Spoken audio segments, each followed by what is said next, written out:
மேராஜுக்கு போயிட்டு வர்றாங்க. ஸல்லல்லாஹு அலைஹி வஸல்லம் மேராஜுக்கு போயிட்டு வராங்க.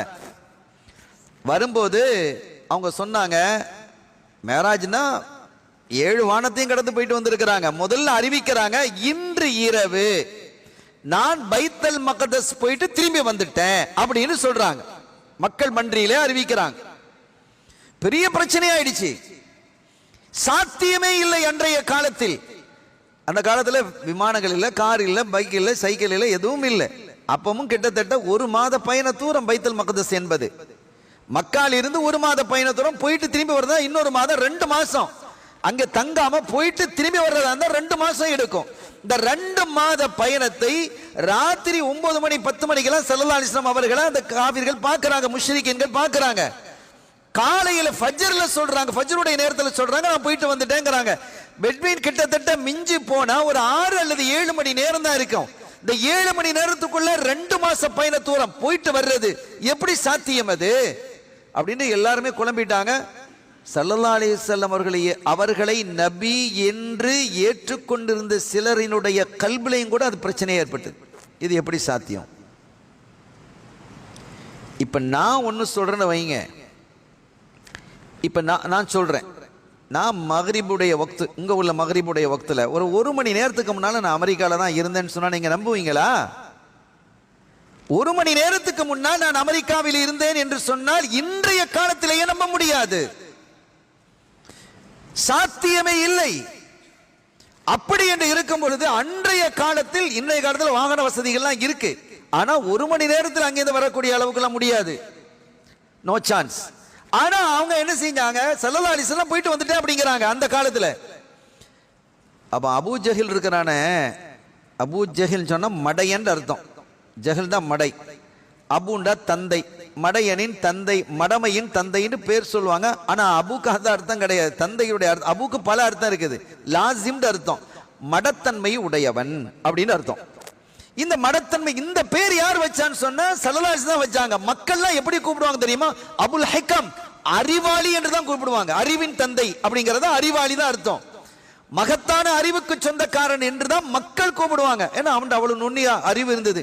ஒரு ஆள் அங்கிருந்து வர்றாரு அப்படின்னா இவன் முகத்திலேயே பார்த்துட்டு சொல்லிடுவான், இந்த நோக்கத்துக்காக தான் இவன் வர்றான், பிரச்சனை பண்ண வர்றான், சமாதானத்துக்கு வர்றான், வம்பு இழுக்க வர்றான் அப்படிங்கறத கணிக்கக்கூடிய ஆற்றல் அவனுக்கு உண்டு.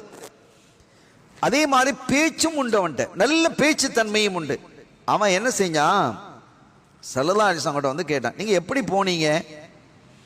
பைத்துல் முகத்தஸ் போயிட்டு வந்துட்டேங்கிறீங்களே, இப்படி நடந்து போனீங்களா, எப்படி போனீங்க? நான் ஆகாயத்துல போயிட்டு வந்தேன். அப்படியா? அப்ப நான் ஒன்னு சொல்றேன் கேட்குறீங்களா? எல்லாரையும் கூட வச்சிருக்கிறான். எல்லாரையும் கூட இருக்கும்போது சொல்றான், நான் ஒன்னு சொல்றேன் நீங்க செய்வீங்களா? சொல்லு. ஒரு காலை தூக்குங்க அப்படின்னா ஸல்லல்லாஹு அலைஹி வஸல்லம் அவர்களை ஒரு காலை தூக்குங்கன்னா ஸல்லல்லாஹு அலைஹி வஸல்லம் ஒரு காலை தூக்குனாங்க. அந்த காலை அப்படியே தூக்கியவாறு வைத்துக்கொண்டு இன்னொரு காலை தூக்குங்கன்னா ஸல்லல்லாஹு அலைஹி வஸல்லம் தூக்கல. அப்போ அவன் கேட்குறான், ஒரு அடி இங்கிருந்து 2 காலை நீங்க தூக்க முடியல, விண்ணிலே போயிட்டு வந்தேன்னு சொல்றீங்களே, இது எப்படி நம்ப முடியும்? இவன் இப்படிதான் டிபேட் பண்றது அவனுடையது. இது ஒரு பெரிய பிரச்சனை ஏற்படுத்தியது. அப்ப ஸல்லல்லாஹு அலைஹி வஸல்லம் சொன்னாங்க, அப்படி. அப்ப சிலர் கேட்டாங்க, நீங்க அப்படி போயிட்டு வந்ததற்கான அடையாளம் என்ன? ஒருத்தர் கேட்டாரு, சரி நான் ஒன்னு கேட்கிறேன், நீங்க போயிட்டு வந்தீங்க தானே? ஆமா. நாங்க நம்பல, நம்புறதுக்கான வாய்ப்பு சான்ஸ் எதுவுமே இல்லை. ஆனா நீங்க போயிட்டு வந்தேன்னு சொல்றீங்களே, அந்த பைத்துல் மக்தஸிற்கு எத்தனை ஜன்னல், எத்தனை கதவு, முகட்டிலே எத்தனை இது வச்சிருக்குது அப்படின்னு கேட்டாங்க. இப்ப யோசிக்கிறோம், இது நம்ம கேட்கிற கேள்வி பார்த்தா சரியா இருக்கிற மாதிரி தெரியும். இப்ப நான் திருப்பி உங்களை கேட்கிறேன், இந்த பள்ளியில, இந்த கவுலான், இந்த கேஎல் மஸ்ஜித் இந்தியாவில் நீங்க எத்தனை முறை நீங்க வந்து தொழுதிருப்பீங்க? இங்க எத்தனை கதவு இருக்குன்னு சொல்லுங்க.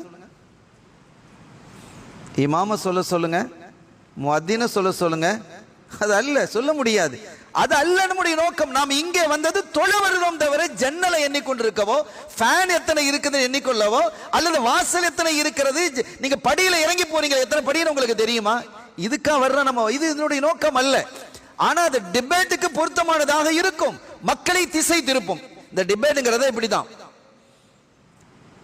ஸல்லல்லாஹு அலைஹி வஸல்லம் அவர்கிட்ட அவன் கேட்குறான், எத்தனை கதவு, எத்தனை ஜன்னல், எத்தனை அந்த மேலே போட்டிருக்கக்கூடிய கட்டைகள், அதோடைய வடிவமைப்பு அப்படின்லாம் கேட்ட உடனே ரப்புல் ஆலமீன் அல்லாஹ் ஜல்ல ஷானஹு வ தஆலா அந்த பைத்துல் மக்தஸை கண்மணி ஸல்லல்லாஹு அலைஹி வஸல்லம் கண்ணுக்கு முன்னால் கொண்டு வந்து நிறுத்திட்டான். எண்ணி எண்ணி பார்த்து சொன்னாங்களே, இத்தனை கதவுகள், இத்தனை ஜன்னல்கள், இத்தனை வாசல்கள், வழிகள் என்று அவன் என்ன கேட்கிறானோ அதையெல்லாம் சொல்லி முடிச்சான். செய்தி அதுவல்ல, வேறு ஏதாவது இருக்கிறதா, நீங்கள் அடையாளம் சொல்ல முடியுமான்னு சொல்லும் பொழுது, இந்த ஊரை சார்ந்த ஒரு கௌம், வியாபார கோத்திரம் ஷாமிலிருந்து வந்து கொண்டிருக்கிறார்கள். அவர்கள் இன்ன இடத்துல இருக்கிறாங்க, தங்கி இருக்கிறாங்க. அப்படி தங்கி இருக்கும் போது ஒருத்தருடைய ஒட்டகம் காணாமல் போய்விட்டது. நான் பறந்து செல்லும் பொழுது, புராக்கிலே பறந்து செல்லும் பொழுது நான் சொன்னேன், தப்பா உன்னுடைய சத்தம் கொடுத்தேன், உன்னுடைய ஒட்டகம் இந்த பக்கத்திலே மேய்ந்து கொண்டிருக்கிறது, போ என்று சொன்னேன். அங்க வந்தா நீங்க கேட்கலாம். அந்த இன்னொரு கோம் இருக்கிறது, அது வந்து கொண்டிருக்கிறது. அவங்க படுத்து தூங்கிக்கிட்டு இருந்தாங்க. ஒரு பாத்திரத்துல அவங்க தண்ணீர் மூடி வச்சிருந்தாங்க. நான் அதை எடுத்து அந்த தண்ணீரை குடித்து விட்டு திருப்பி மூடி வச்சுட்டு போனேன். இது ஒரு அடையாளம் அப்படிங்கிறாங்க.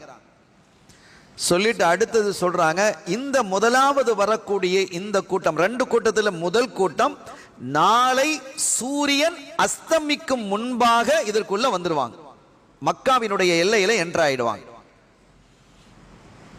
அப்படின்ட்டு சொன்னதும் எல்லாரும் எதிர்பார்த்திருக்கிறாங்க. மாலை மக்காவினுடைய எல்லைக்கு ஒரு பெரிய கூட்டம் வந்து நிக்குது, ஒரு பெரிய சமூகமே வந்து நிக்குது, எதிர்பார்த்து நிக்கிறாங்க.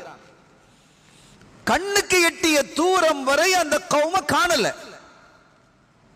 இப்போ உதாரணமாக 7 மணிக்கு சன் செட் ஆகுதுன்னு வச்சுக்கிடுவோம். 7 மணிக்கு சூரியன் அஸ்தமிக்குது.